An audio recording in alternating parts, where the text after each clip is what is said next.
औज़ुबिल्लाहिमिनश्शैतानिर्रजीम बिस्मिल्लाहिर्रहमानिर्रहीम। अच्छा, दुआ पढ़ लेते हैं हम। रब्बिश्रह ली सदरी वयस्सिर ली अमरी वहलुल उक़दतम मिन लिसानी यफ़क़हू क़ौली।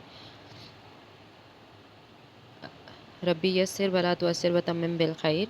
ये दुआएं पढ़ने से इंशाल्लाह हमारा काम हमारे लिए बहुत आसान हो जाएगा। ठीक है, अब हम स्टार्ट करते हैं एप्लास्टिक एनीमिया से।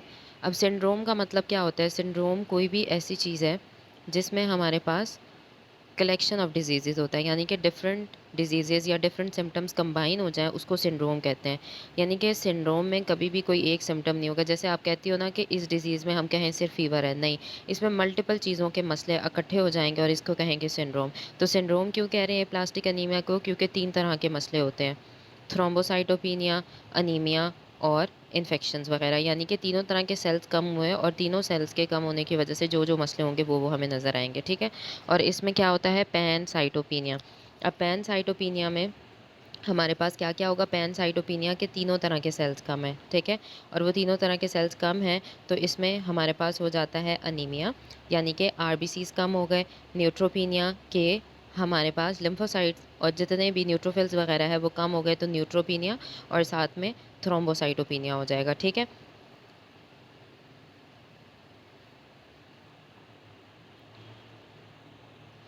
अब आगे चलते हैं।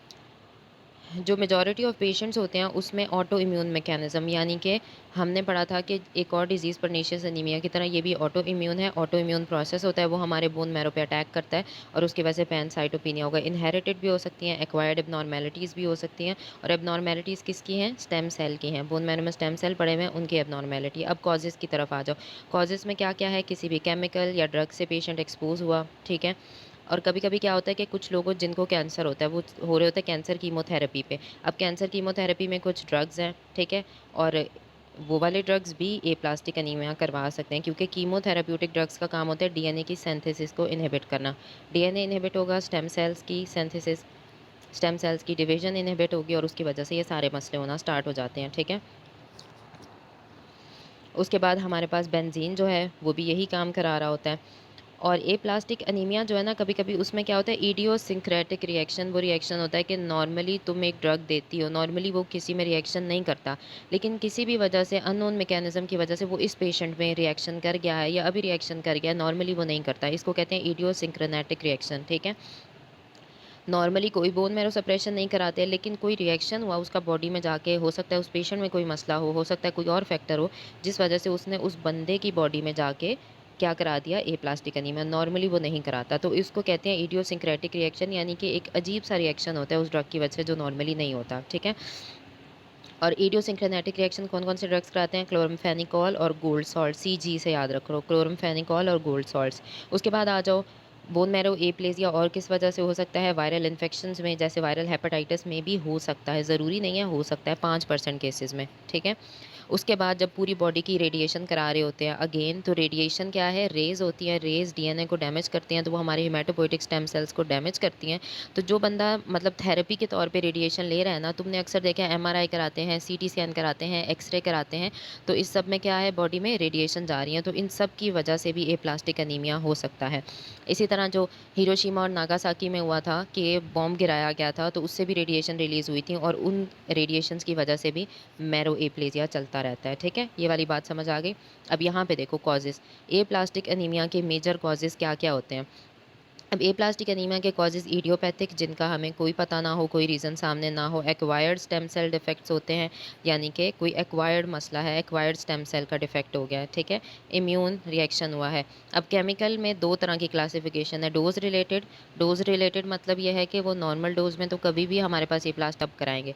इसमें याद रख लो ए, बी और C, alkylating agent, anti metabolite, benzene, chloramphenicol, इतने काफ़ी हैं। ठीक है, इडियोसिंक्रेटिक रिएक्शन, वो ड्रग्स जो बॉडी में जाएँगे अजीब तरह से रिएक्शन कराएँगे, नॉर्मली वो नहीं कराते, लेकिन बस बॉडी में कोई रिएक्शन करेंगे और उस वजह से इडियोपैथिक, इडियोपैथिक नहीं कहेंगे इसको, हम इडियोसिंक्रेटिक कहेंगे। ठीक है, तो ये अब इन ड्रग्स के क्या नाम होते हैं? सी से 2 याद रख लो, क्लोरमफेनिकोल, कार्बामेज़ेपिन। पी से 2 याद रख लो, फिनाइल ब्यूटाज़ोन और पेनिसिलिन। ठीक है, उसके बाद ओ जी से याद रख लो, गोल्ड सॉल्ट्स और ओ से हमारे पास आ जाएंगे ऑर्गेनिक आर्सेनिकल्स। ठीक है, तो 3-4 ड्रग्स भी याद होंगे, काफ़ी है। उसके बाद फिजिकल एजेंट्स आ जाते हैं जो ये प्लास्टिक एनीमिया कराएंगे। फिजिकल एजेंट हमने पढ़ा है सारे वायरसेस हैं, जिसमें हेपेटाइटिस है, साइटोमेगेलो वायरस है, एप्स्टीन बार वायरस है, वेरिसेला वायरस है और पूरी बॉडी की रेडिएशन। इनहेरिटेड डिसऑर्डर्स कौन से होते हैं? फेनकॉनी और टीलोमेरेज डिफेक्ट्स, ये मैं अभी आपको बताऊंगी। ठीक है, अब आ जाओ एप्लास्टिक एनीमिया में कौन कौन सी एबनॉर्मेलिटीज़ आती हैं। पहली वाली है फेनकॉनी अनीमिया और दूसरी है, बात याद रख लो, टीलोमेरेज और 3 एबनॉर्मली शॉर्ट टीलोमेर। ये मेन पॉइंट याद कर लो। ठीक है, फेनकॉनी अनीमिया होता है ऑटोसोमल रिसेसिव डिसऑर्डर। इसका मतलब क्या है कि ये हेरिडिटरी है। ठीक है, हेरिडिटरी है तो किसी चीज़ में डिफेक्ट आएगा। तो किस में डिफेक्ट होता है? मल्टी प्रोटीन कॉम्प्लेक्स में। और ये एक प्रोटीन का कॉम्प्लेक्स होता है जो डीएनए का रिपेयर कराता है। अब क्या ख्याल है, डीएनए रिपेयर नहीं होगा तो बोन मैरो का हाइपो फंक्शन हो जाएगा और उसकी वजह से क्या होता है कि इसके साथ साथ फेनकॉनी अनीमिया क्योंकि हेरिडिटरी है, ऑटोसोमल रिसेसिव है, तो हेरिडिटरी के साथ और भी तो कंजेनिटल एनॉमलीज आएंगी। वो कौन कौन सी होंगी? किडनी का हाइपोप्लेजिया होगा ऐसे लोगों में, स्प्लीन का हाइपोप्लेजिया होगा, बोन के मसले होंगे। ठीक है, यानी कि किडनी, स्प्लीन, ये बस मैं गोल गोल अंडे बना के आपको ऑर्गन बता रही हूँ, लेकिन बस माइंड में रहेगा किडनी, स्प्लीन और ये बोन लंबी सी हो गई। ठीक है, 3 चीज़ों के साथ हेरिडिटरी मसले भी हो जाएंगे।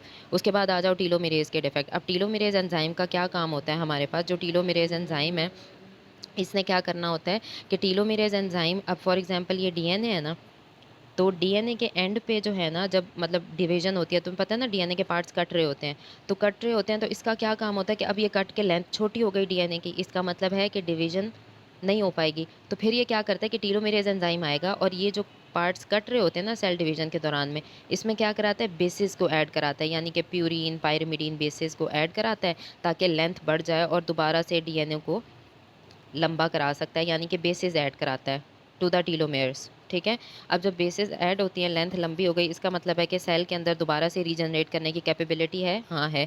टीलोमेरेज नहीं होगा, डीएनए डिवाइड हुआ, इतना कटा पहली दफ़ा, दूसरी दफ़ा इतने में से कट के छोटा हुआ, इसमें से इतना और कट गया और एंड पे इतना बच गया, तो सेल जो है वो रिपेयर हो पाएगा? नहीं हो पाएगा। तो टीलोमेयर का काम क्या होता है, टीलोमेरेज एंजाइम का, कि उसने इन एंड्स पे, ये जो छोटे छोटे एंड साइड से होते जा रहे हैं, इन पे एक्स्ट्रा बेसिस ऐड कराते जानी है और लेंथ को मेंटेन करना है, ताकि जब लेंथ मेंटेन होगी तो सेल डिवीजन हो पाएगी। ठीक है, ये बात टीलोमेरेज की समझ आ गई।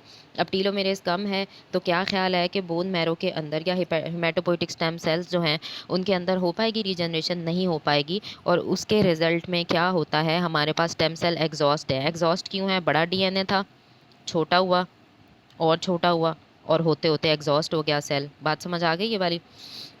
अब आ जाओ, कुछ कुछ लोगों में कभी कभी टीलोमेरेज की म्यूटेशंस नहीं होती, लेकिन उनमें क्या होता है कि उनके टीलोमेर्स ही बहुत शॉर्ट होते हैं। ठीक है, टीलोमेर्स क्या होते हैं कि यही जो, यानी कि डीएनए डिवाइड होता है ना, तो उसके एंड्स जो होते हैं, ये वाले एंड्स, इनको कहते हैं एक टेल होती है, एक कैप बोलते हैं, तो ये होते हैं टीलोमेर्स। तो कुछ लोग होते हैं उनमें ये जो टीलोमेर्स होते हैं ना, ये छोटे होते हैं एबनॉर्मली, यानी नॉर्मली छोटे नहीं होने चाहिए, लेकिन इनमें छोटे होते हैं टीलोमेर्स। ठीक है, और बोन मैरो के सेल्स में जब टीलोमेर छोटे होंगे तो क्या ख्याल है, वो रीजनरेट हो पाएंगे? वो रीजनरेट नहीं हो पाएंगे और उसकी वजह से क्या होगा कि हमारे पास स्टेम सेल की रेप्लिकेशन नहीं हो पाएगी। ठीक है, स्टेम सेल रेप्लिकेशन नहीं हो पाएगी। जब रेप्लिकेशन नहीं है तो आरबीसी, डब्ल्यूबीसी, प्लेटलेट्स तीनों नहीं होंगे, इनके स्टेम सेल्स नहीं होंगे, तीनों नहीं बनेंगे और ए प्लास्टिक अनीमिया हो जाएगा। ठीक है, ये बात समझ आ गई? अब आगे चलते हैं। अक्सर ना इन चीज़ों के कॉजेज़ नहीं पता चल रहे होते, हम बस कह रहे होते हैं कि अच्छा ये भी अननोन है, ये भी अननोन है, ये भी अननोन है। अब पैथोजेनेसिस पे आ जाओ। पैथोजेनेसिस में 2 मेन एटियोलॉजीज़ होती हैं। इस डायग्राम को देख लो, ये हमारे पास था स्टेम सेल, एनवायरमेंटल इंसल्ट, जो सारे कॉजेज़ मैंने बता दिए वो माइंड में रखने हैं। उन सारे कॉजेज़ की वजह से ये जेनेटिकली ऑल्टर्ड स्टेम सेल्स हो गए हैं। ठीक है, जब ये जेनेटिकली ऑल्टर्ड हुए हैं, इसकी वजह से 2 चीज़ें होंगी, नए एंटीजन बनेंगे और दूसरा प्रोलिफरेटिव कैपेसिटी कम हो जाएगी। ठीक है, न्यू एंटीजन्स बन रहे हैं, प्रोलिफरेटिव कैपेसिटी कम हो रही है, इन दोनों चीज़ों की वजह से क्या होता है, अब एंटीजन है तो क्या ख्याल है, इम्यून रिएक्शन होगा इसके ख़िलाफ़, यानी कि हमारी बॉडी इसके ख़िलाफ़ इम्यून रिएक्शन जनरेट करेगी और क्या बनेंगे, टी सेल रिस्पॉन्स आएगा और टी सेल रिस्पॉन्स के रिजल्ट में क्या बनते हैं, ये इन्फ्लेमेटरी मीडिएटर इंटरफेरॉन टीएनएफ, इन्होंने क्या कराना है, बोन मैरो को अटैक करना है और बोन मैरो का एप्लेजिया हो जाएगा। जेनेटिकली ऑल्टर्ड स्टेम सेल ने क्या किया, उनकी प्रोलिफरेटिव कैपेसिटी ख़राब है, टीलोमेरेज वगैरह छोटे हैं, अगेन बोन मैरो का एप्लेजिया हो गया। तो पैथोलॉजी के लिए ये वाली डायग्राम देख लो, आपका हो जाएगा। ठीक है, उसके बाद हम आ जाते हैं एक्सपेरिमेंटल स्टडीज़ पे। अब एक्सपेरिमेंटल स्टडीज़ ने इस बात पे फोकस किया है कि जो टी सेल का एक हमारे पास इम्यून रिस्पॉन्स जनरेट हो रहा है ना, अब कुछ एक्सपेरिमेंटल स्टडीज़ हैं, यानी कि सारा एक्सपेरिमेंट की बेसिस पे कंफर्म हम कुछ भी नहीं करेंगे। इम्यून रिएक्शन में क्या-क्या चीज़ें होंगी, एक्टिवेटेड टी सेल्स होंगे, ठीक है? ये जाएँगे और ये जाके अटैक करेंगे। और टी सेल क्यों एक्टिवेट हो रहे थे, मैंने बताया था ड्रग्स की वजह से, कोई इन्फेक्शियस एजेंट की वजह से, कोई भी मसला है जिसकी वजह से इम्यून रिस्पॉन्स एक्टिवेट हुआ, इंटरफेरॉन बनेगा, टीएनएफ बनेगा और वो जाके डैमेज करेगा। वही डायग्राम वाली बातें हैं, ठीक है? उसके अलावा अक्सर हमने जब मैरो के स्टेम सेल्स निकाले ना, और हमने उन स्टेम सेल्स के ऊपर जब सारी स्टडीज़ की, तो हमें पता लगा कि इन स्टेम सेल्स के अंदर ऐसी जीन्स ज़्यादा हो गई हैं जो अपोप्टोसिस करवा रही हैं, सेल डेथ करवा रही हैं, अप रेगुलेट हो गई हैं। तो जब ऐसी जीन्स ज़्यादा हो गई हैं जिन्होंने सेल डेथ करानी है, तो क्या ख्याल है, इन स्टेम सेल्स की डेथ हो रही होगी, ठीक है? और जीन्स अप रेगुलेट क्यों हुई हैं? इंटरफेरॉन गैमा की वजह से, ठीक हो गया? उसके बाद आ जाओ, अब एक और कंपेलिंग चीज़ उन्होंने जो कि नोटिस की, वो ये थी कि इम्यूनोसप्रेसिव थेरेपी जैसे एंटी थाइमोसाइड ग्लोबुलिन और बाकी जो हम इम्यूनोसप्रेसिव थेरेपी देते हैं ना, उसमें एंटी थाइमोसाइड ग्लोबुलिन होती है, साइक्लोस्पोरिन वगैरह होती है। इसने क्या किया कि इम्यूनोसप्रेशन का मतलब क्या होता है कि जो इम्यून रिएक्शन हो रहा है हमने उसको सप्रेस करना है। तो इम्यूनोसप्रेसिव थेरेपी से हमने क्या किया कि जो इम्यून रिएक्शन हो रहा था ना, यानी कि जो टी सेल का रिएक्शन हो रहा था, उसको सप्रेस करवाना था, ठीक है? और ये थेरेपीज़ क्या करती हैं कि ऑटो रिएक्टिव टी सेल्स को कम कर देती हैं, ठीक है? तो यानी कि उन एंटीजन के खिलाफ टी सेल्स काम नहीं करेंगे। और कुछ केसेस में हमारे पास क्या होता है कि जीपीआई लिंक प्रोटीन भी टारगेट बन सकते हैं। तो एप्लास्टिक एनीमिया क्या होता है कि ये जो ऑटो रिएक्टिव टी सेल्स हैं ना, ये पहले तो हमने कहा है कि स्टेम सेल्स के ऊपर जाके अटैक करते हैं। कभी-कभी ये जीपीआई लिंक प्रोटीन को भी अटैक करते हैं। जब वो प्रोटीन अटैक करेंगे, वो प्रोटीन अटैक होंगे, तो उनकी वजह से पैरोक्सिस्मल नॉकटर्नल हीमोग्लोबिन यूरिया हो जाएगा, और ये चीज़ मैं आपको बताऊँगी आगे, ठीक है? ये हम हीमोलिटिक एनीमियाज़ में पढ़ेंगे। उसके अलावा एक और नोशन उन्होंने बताया कि एप्लास्टिक एनीमिया में क्या होता है कि कभी-कभी जब आप देखते हो ना, तो एक्वायर्ड म्यूटेशंस भी आपको नज़र आती हैं, ठीक है? एक्वायर्ड म्यूटेशंस नज़र आ गई। उसके अलावा इसमें क्या होता है, अ, कभी-कभी क्या होता है कि जो एप्लेज़िया होता है ना, मतलब हमने कहा कि सारे सेल्स कम हैं, कभी-कभी वो एप्लेज़िया इतना एब्नॉर्मल होता है कि वो माइलॉइड नियोप्लाज़्म में कन्वर्ट हो जाता है। यानी कि स्टेम सेल की एब्नॉर्मैलिटी है, तो स्टेम सेल की एब्नॉर्मैलिटी है, तो बॉडी में यही एक तरह का इंप्रेशन जाएगा ना कि भई सेल्स कम हैं, तो बॉडी क्या करेगी कि ज़्यादा से ज़्यादा सेल्स बनाने की कोशिश करेगी। तो अक्सर ये होगा कि ये जो माइलॉइड सेल की लिनिएजेज़ हैं, ये ज़्यादा तेज़ी से डिवाइड होने लग जाएँगी, और as a result immature cells बनेंगे। क्यों? क्योंकि स्टेम सेल की एब्नॉर्मैलिटी है। तो उसकी वजह से एबनॉर्मल सेल्स बनेंगे, तो वो कैंसर बना लेते हैं, माइलॉइड नियोप्लाज़्म, जिसमें माइलोडिस्प्लास्टिक सिंड्रोम यानी कि अजीब तरह से डिस्प्लेज़िया हुआ हुआ है, यानी कि एबनॉर्मल डिवीज़न हो रही है। और वो कौन-कौन से हो सकते हैं? एक्यूट माइलॉइड ल्यूकीमिया भी हो सकता है।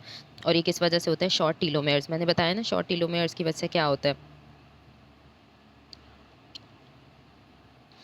और अब क्या होता है कि ये जो सारा डीएनए डैमेज है, वही वाली रीज़न है कि इसकी वजह से क्या होगा? स्टेम सेल प्रोलिफरेट नहीं कर पाएँगे।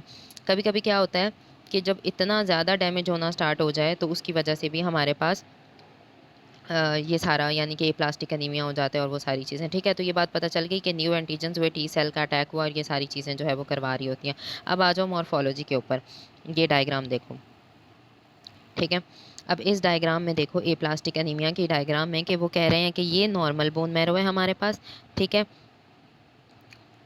और ये देखो, मतलब ये नॉर्मल बोन मैरो नहीं है, मतलब ये लो पावर पे शो किया हुआ है, ये हाई पावर पे। सेल्स देखो कितने कम-कम सेल्स नज़र आ रहे हैं, ज़्यादा तो नहीं है, हाइपोसेलुलर बोन है, ये देखो इतने सेल्स पड़े हुए हैं। जबकि इन जगहों पे भी सेल्स होने चाहिए थे, लेकिन नहीं है, इन जगहों पे क्या आना शुरू हो गया है? फैट आना शुरू हो गया है। तो हम कह रहे हैं कि बोन मैरो जो है वो हाइपर सेलुलर बोन मैरो हो गया है, इसमें हिमेटोपोइटिक स्टेम सेल्स नहीं है। इसमें क्या-क्या पड़ा हुआ है? फैट पड़ा हुआ है, ठीक है? और क्या पड़ा हुआ है? ऐसे-ऐसे एक फाइब्रोमा, यानी कि फाइब्रस टिश्यू पड़ा होना शुरू हो जाएगा, ठीक है? उसके अलावा लिम्फोसाइट, ये देखो इन्फ्लेमेटरी सेल्स पड़े हुए हैं, ठीक है? क्योंकि इन्फ्लेमेशन है ना, मैंने कहा है कि ये बॉडी का इम्यून रिएक्शन है, टी सेल रिस्पॉन्स है, इन्फ्लेमेटरी सेल्स होंगे। उसके अलावा जब हम बोन मैरो बायोप्सी करते हैं ना, तो हमें ये सारी चीज़ें उसपे नज़र आ जाती हैं।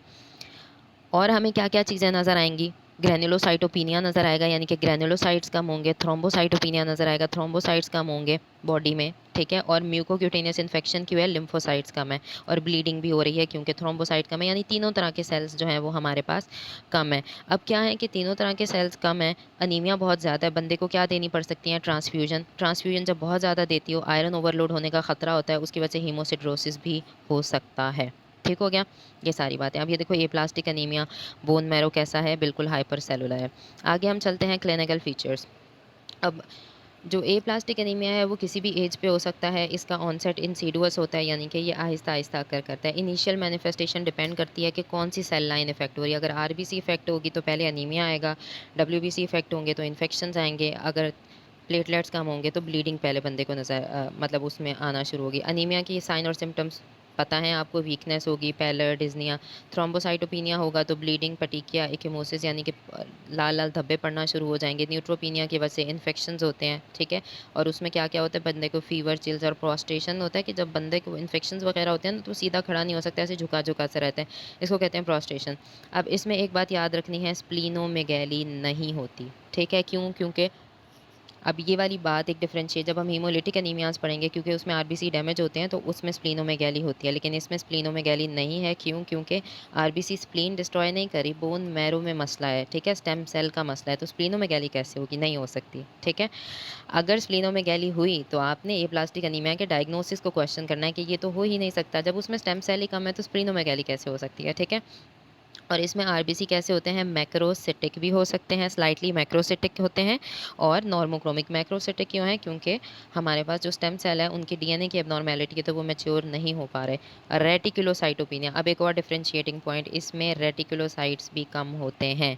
नॉर्मली हमने पढ़ा था कि जहाँ पे अनीमिया वगैरह होते हैं उसमें रेटिकुलोसाइट ज़्यादा हो जाते हैं, बोन मैरो कोशिश करता है ज़्यादा रेटिकुलोसाइट सेल बनाने की, लेकिन यहाँ पे देखो क्योंकि यहाँ तो मसला ही बोन मैरो का है, जब बोन मैरो का ही मसला है तो क्या ख्याल है रेटिकुलोसाइट्स बन पाएँगे? नहीं बन पाएँगे, और जब रेटिकुलोसाइट्स नहीं बन पाएँगे तो उसकी वजह से क्या हो जाएगा? रेटिकुलोसाइटोपिनिया हो जाएगा, ठीक है?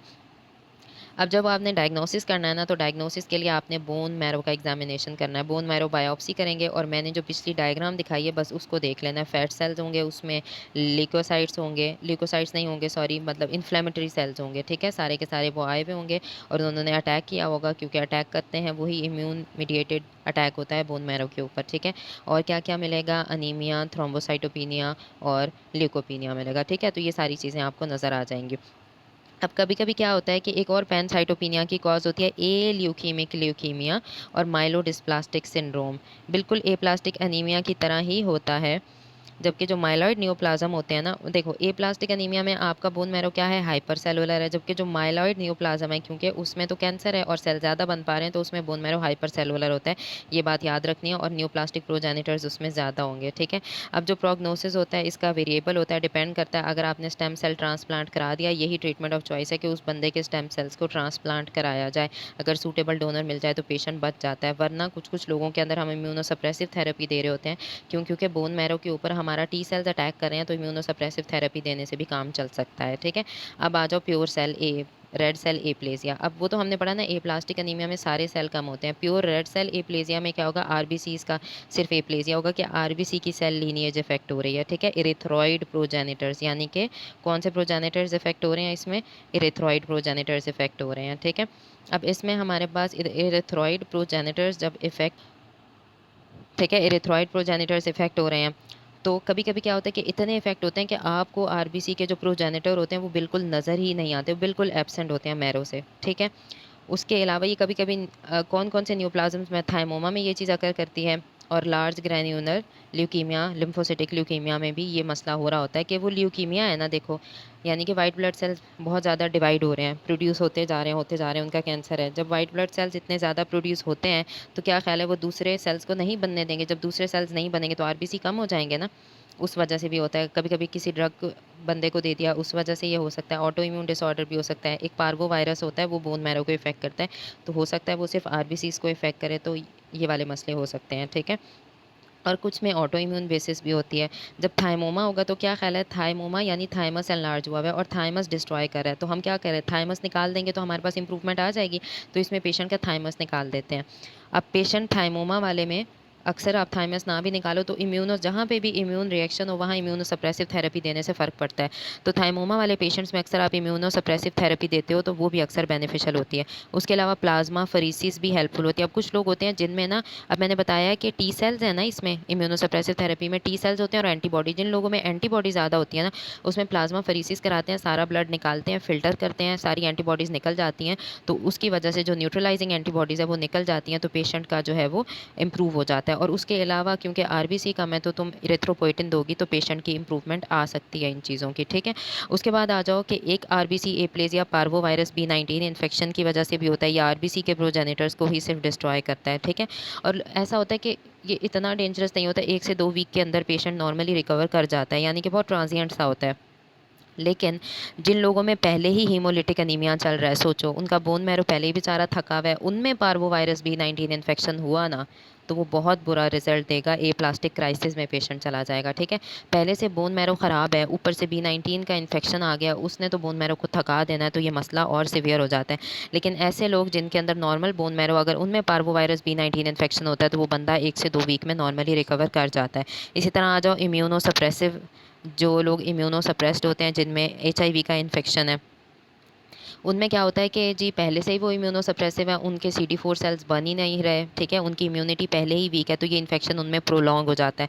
और जब इन्फेक्शन प्रोलॉन्ग होगा तो क्या ख्याल है, रेड सेल एप्लेजिया हो जाता है और अनीमिया हो जाता है। तो आरबीसी एप्लेजिया में, प्योर रेड सेल एप्लेजिया में हमने पढ़ा कि कोई कैंसर है या कोई भी ऐसी चीज़ है जो रेड ब्लड सेल के प्रोजेनिटर्स को इफेक्ट करेगी, तो उसकी वजह से प्योर रेड सेल एप्लेजिया हो जाएगा। अब pure red cell aplasia parvovirus B19 infection की वजह से भी हो सकता है, लेकिन नॉर्मल बोन मैरो वालों में वो रिकवर कर जाते हैं लोग 1 to 2 वीक में।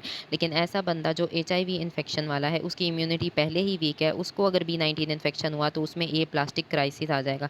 इसी तरह हीमोलिटिक अनीमिया वालों का बोन मैरो पहले ही बेचारा थका हुआ है, ऊपर से पार्वोवायरस B19 इन्फेक्शन आया तो वो भी ए प्लास्टिक क्राइसिस करा सकता है।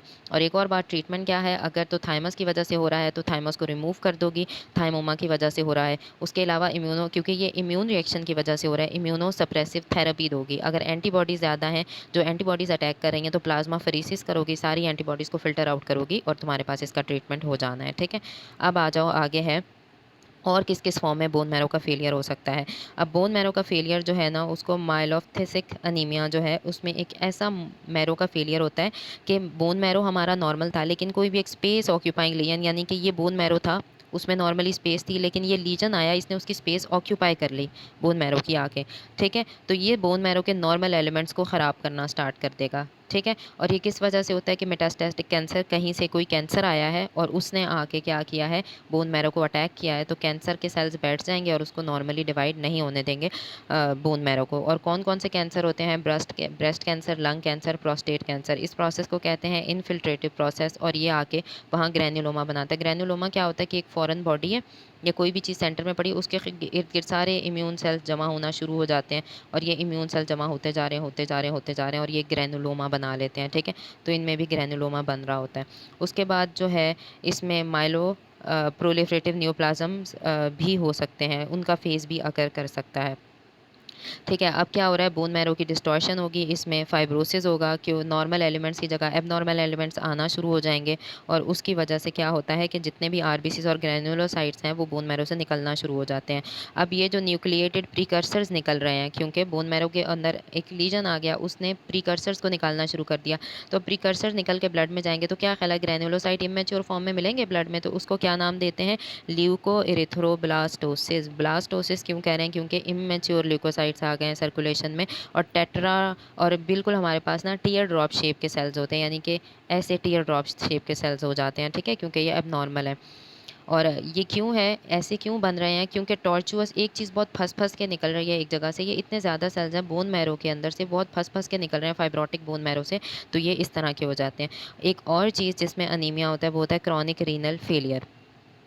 अब इसमें क्या होता है कि यूरीमिया क्या होता है कि जिन लोग की किडनी फेल होती है ना, उसमें यूरिक एसिड जमा होना शुरू हो जाता है, उसको कहते हैं यूरीमिया, और पूरी बॉडी के ना उसका टॉक्सिक इफेक्ट आना स्टार्ट हो जाता है। अब रीनल फेलियर में क्यों होता है ये मसला, उसके बहुत सारे रीजंस हो सकते हैं। एक तो इरिथ्रोपोइटिन का आपको पता है, इरिथ्रोपोइटिन नहीं बनेगा, ठीक है, और आरबीसी नहीं बनेंगे।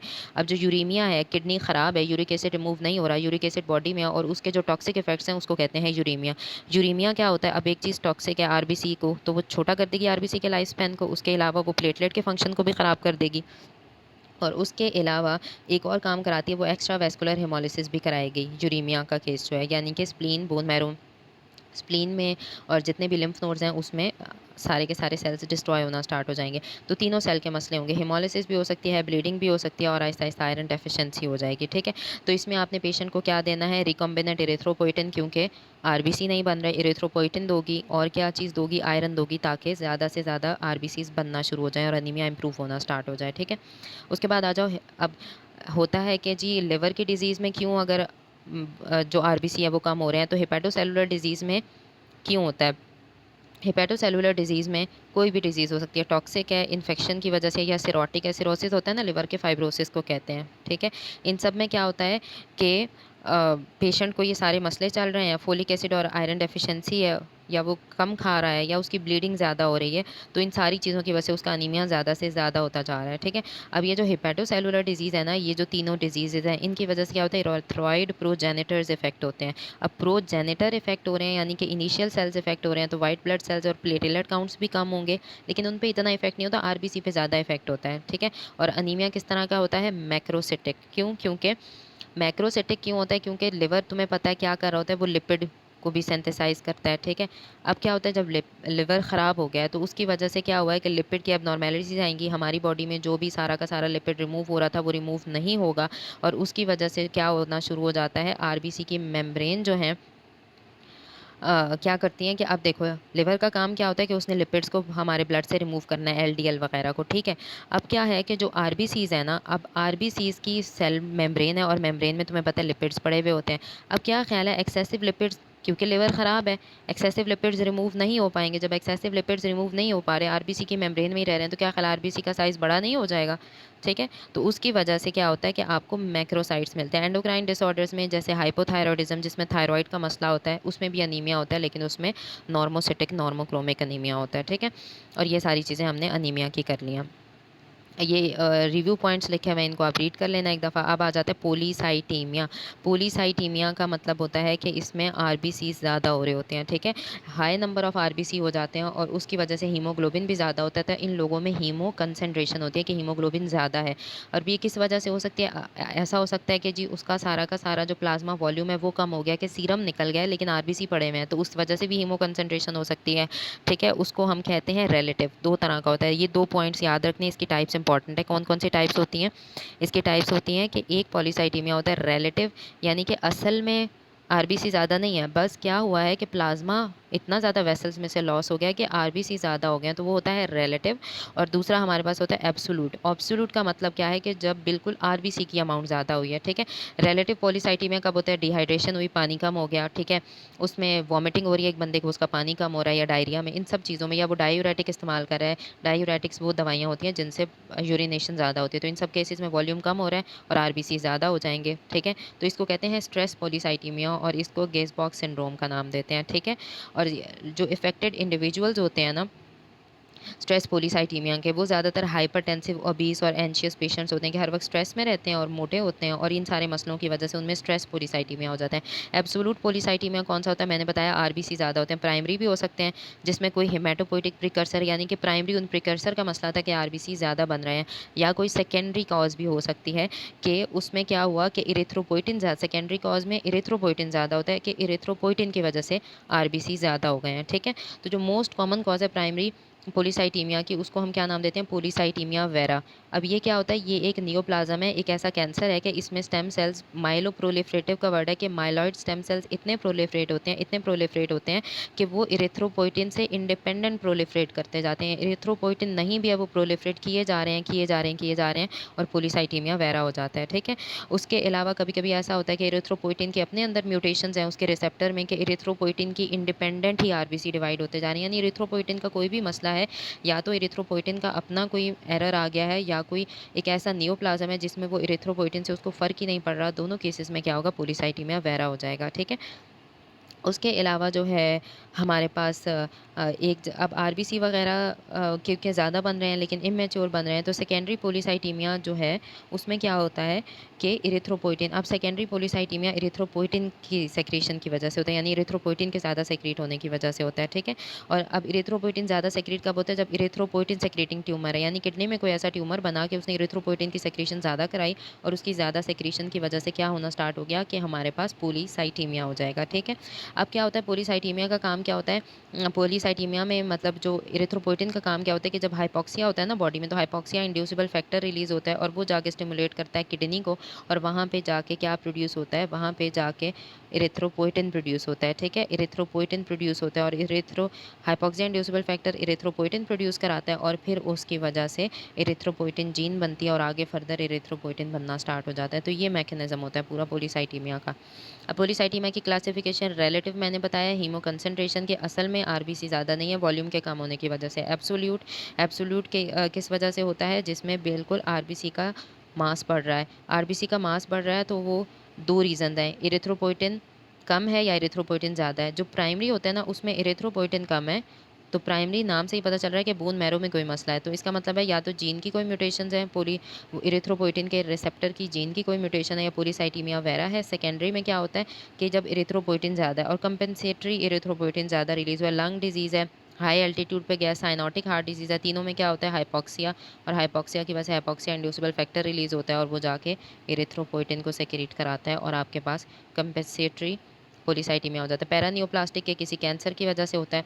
कौन-कौन से कैंसर हैं? अब ज़ाहिर है इरिथ्रोपोइटिन ज़्यादा है, तो इरिथ्रोपोइटिन को ज़्यादा करने वाले कैंसर होंगे, तो इरिथ्रोपोइटिन सेक्रेटिंग ट्यूमर्स होते हैं और वो कहाँ होंगे? किडनी में होंगे। किडनी के ट्यूमर का क्या नाम है? Red cell carcinoma. लिवर भी इन्वॉल्व होता है ना इरिथ्रोपोइटिन वाले प्रोसेस में, तो हेपेटोसेलुलर कार्सिनोमा भी हो सकता है। दिमाग में भी कोई सेरेब्रल हेमेंजियोमा हो सकता है, ठीक है? तो इन सारे कॉजेज़ की वजह से हो सकता है। उसके बाद होता है इनहेरिटेड डिफेक्ट है हाइपॉक्सिया इंड्यूसिबल फैक्टर 1 अल्फा में, और उसमें जब डिफेक्ट्स होते हैं तो उसकी वजह से भी एब्सोल्यूट पॉलीसाइथेमिया होता है। अच्छा, 2-3 चीज़ें भी आप याद कर लोगी तो काफ़ी इतनी डिटेल में जाने की ज़रूरत नहीं है। बस ये याद करो कंपेंसेटरी होता है कि जिसमें लंग डिजीज़ या जिन सारी चीज़ों की वजह से हाइपॉक्सिया होता है, हाइपॉक्सिया इंड्यूसिबल फैक्टर रिलीज़ होता है, वो इरिथ्रोपोइटिन रिलीज़ कराता है। पैरानियोप्लास्टिक होता है कि किसी कैंसर की वजह से हो सकता है, और कैंसर कहाँ-कहाँ होंगे? जहाँ-जहाँ से इरिथ्रोपोइटिन बन रहा है। रेड ब्लड सेल वो इरिथ्रोपोइटिन कहाँ से बनता है?